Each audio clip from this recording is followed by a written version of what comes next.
And that brings us to Colorado at TCU, and we'll break down this one a little bit.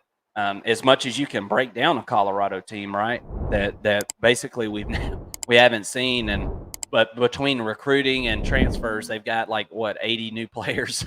Yeah. So we don't know really what to expect. I mean, I expect Travis Hunter to play both ways at an elite level. I think I really am interested to see Shedeur Sanders at quarterback. I don't feel like Shedeur Sanders has some kind of rocket arm.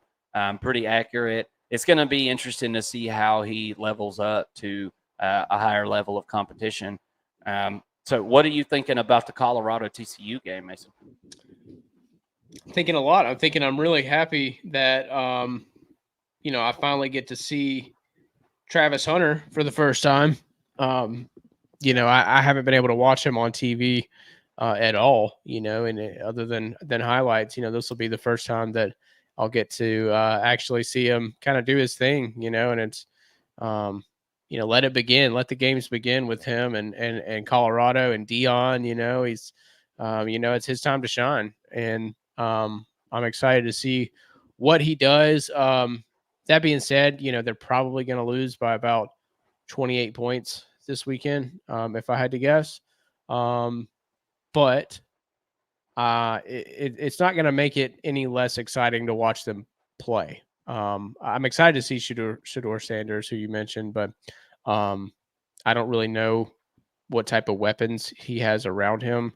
I don't expect them to do much at all on the offensive line and protect him. So let's see if he's mobile enough to get away from all of that pressure, which I'm sure he is. But yeah, overall, I'm ready to see them, and I'm ready to see TCU. It's not all about Colorado, and certainly by the end of the game, I don't think it will be. People will have much to say about them really at all. But I think that TCU is really interesting. Obviously coming off of the national championship appearance last season, they've got a lot to prove in showing showing up and showing that they weren't a one-hit wonder. And I'm excited to see what they're able to do and see if they might have a little hangover or not. I don't think they will be. I think that Sonny Dykes will have that team ready to go, and I think that installing the new offense under it's Kendall Briles that went there, right? Yes. So under Kendall Briles, that'll be a challenge, but I think that they'll be ready for it, and I'd like to see them get a little bit better on defense this year. But overall, I think they should win this handedly. Obviously, the line suggests that. I'm not necessarily rushing to bet over or bet that TCU will cover, I guess. And I don't even want to touch the point total, if I'm honest. I have no idea what to expect. 64.5 is a lot of points, to bet over on, but this is a stay away game for me, but I will be staying away and watching from afar with popcorn in hand, just excited as all get out to see this one. I've had it circled for quite some time. Yeah, absolutely. And Colorado, we've talked about them. They're a bit of an enigma. We don't know what they're going to do, but TCU, we got everybody watched TCU last year more than probably we have since, I guess, the early 2000s and the the days of the old ball coach that's got a statue outside the stadium. Last year was unbelievable for TCU, and Sonny Dykes is just got to give the man a round of applause. I mean, he did a fantastic job, and they lose, as you talked about, the offensive coordinator Riley to Clemson, and bring in Kendall Briles from Arkansas, who runs the veer and shoot offense. And I think that this veer and shoot offense is going to really complement Chandler Morris.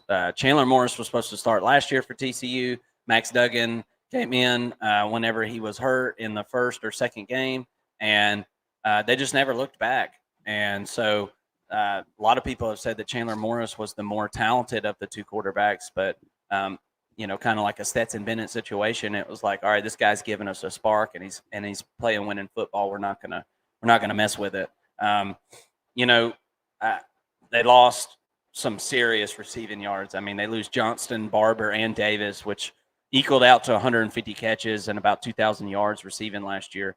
But that TCU is one of those teams that I felt like, as far as the transfer portal hit it, I feel like they hit it really well.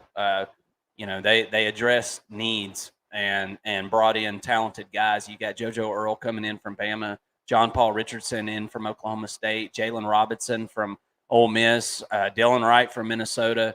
And those first two guys that I named, are going to need to step up and be somewhat dominant for this offense. I feel like there's no X and Z dominant wide receivers on this team. Going to have a couple guys step up, but they did their very best to address it, and I feel like it's going to work out pretty well for them.